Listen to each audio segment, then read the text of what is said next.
Bonsoir tout le monde, bon lundi. Alors, c'est une autre de ces journées où on ne savait pas trop sur quel pied danser. Là, en tout cas, s'il y a une chose qu'on sait, c'est que le président des États-Unis est imprévisible et difficile à suivre. Au cours des toutes dernières minutes, là, on a appris que finalement, le Canada obtient un sursis d'1 mois. Sur X, Justin Trudeau a publié donc ce message il y a quelques minutes seulement. Il écrit donc « Le Canada a droit à 1 mois de sursis pour les tarifs douaniers en échange d'un plan de protection des frontières qui va coûter 1,3 milliard et un engagement à lutter contre le crime organisé et la crise du fentanyl. » Donc, une nouvelle qui change en quelque sorte la couleur de cette journée qui a été teintée par l'incertitude.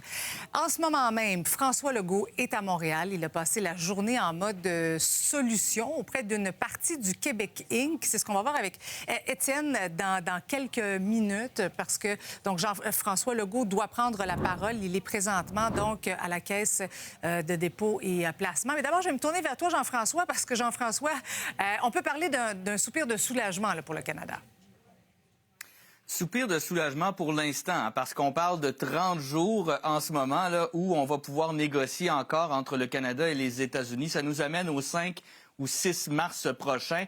Mais bon, on a quand même un peu plus de temps pour négocier et ça va faire plaisir du côté des entreprises canadiennes, évidemment. Donc, ce plan de protection de la frontière, qui est un peu ce qu'on avait déjà annoncé il y a quelques semaines, mais ce sera bonifié par quelques éléments. D'abord, on a annoncé dans ce tweet de Justin Trudeau qu'on allait maintenant donc ajouter un tsar responsable de la lutte contre le fentanyl. Donc, on peut comprendre un conseiller spécial qui sera chargé de faire toute la lumière sur le transfert de fentanyl entre le Canada et les États-Unis. Également, on va mettre des organisations, des cartels mexicains sur la liste des organisations terroristes. Donc, est-ce que maintenant, dans 30 jours, Donald Trump va vouloir d'autres choses? Ça se pourrait, évidemment. Là, il en a parlé beaucoup aujourd'hui de tout ce qui l'irrite avec le Canada. Il a même mentionné les banques, le fait que, selon lui, les banques américaines n'ont pas le droit d'être au Canada, ce qui est faux, parce qu'il y en a quand même quelques-unes banques américaines qui font affaire au Canada. Mais bon, est-ce qu'il voudra plus? On peut écouter ce qu'avait à dire Donald Trump. Oui. On va l'écouter. What I'd like to see, Canada become our 51st state. We give them protection, military protection. We don't need them to build our cars. I'd rather see Detroit or South Carolina or any one of our Tennessee, any one of our states build the cars. American banks are not allowed to do business in Canada. Can you believe that? And that's one of many things that we talked about, and I think we'll win most of the subjects. But for some reason, a lot of things have been very unfair with Canada.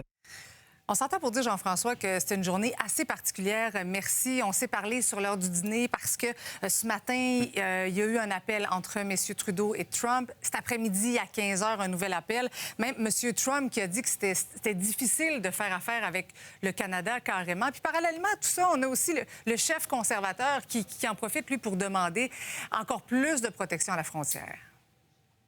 Oui, en fait, Pierre Poilievre, c'est un peu inspiré de ce qui s'est passé un peu plus tôt ce matin avec la présidente du Mexique, oui, Claudia Sheinbaum, qui, elle, a été la première, si on veut, à obtenir ce délai de 30 jours dans les tarifs de 25 % imposés aux exportations. Le Mexique qui faisait face donc à la même menace que le Canada. Et de son côté, elle a annoncé qu'elle allait envoyer 10 000 militaires à la frontière entre le Mexique et les États-Unis pour la sécuriser. Et c'est ce qui a, en fait, encouragé le président Donald Trump. Donc, du côté de Pierre Poilievre, aujourd'hui, on a un peu proposé la même chose, d'envoyer 2000 agents frontaliers supplémentaires pour surveiller la frontière. Encore une fois, d'y aller avec également des drones, des tours de surveillance également. Donc, de vraiment, on peut dire, mettre le paquet pour aller s'assurer que la frontière canadienne soit sécurisée, mais non seulement pour faire plaisir à Donald Trump, il voulait également qu'on puisse s'assurer que la sécurité canadienne également bien, est renforcée. Merci beaucoup, Jean-François. Au revoir.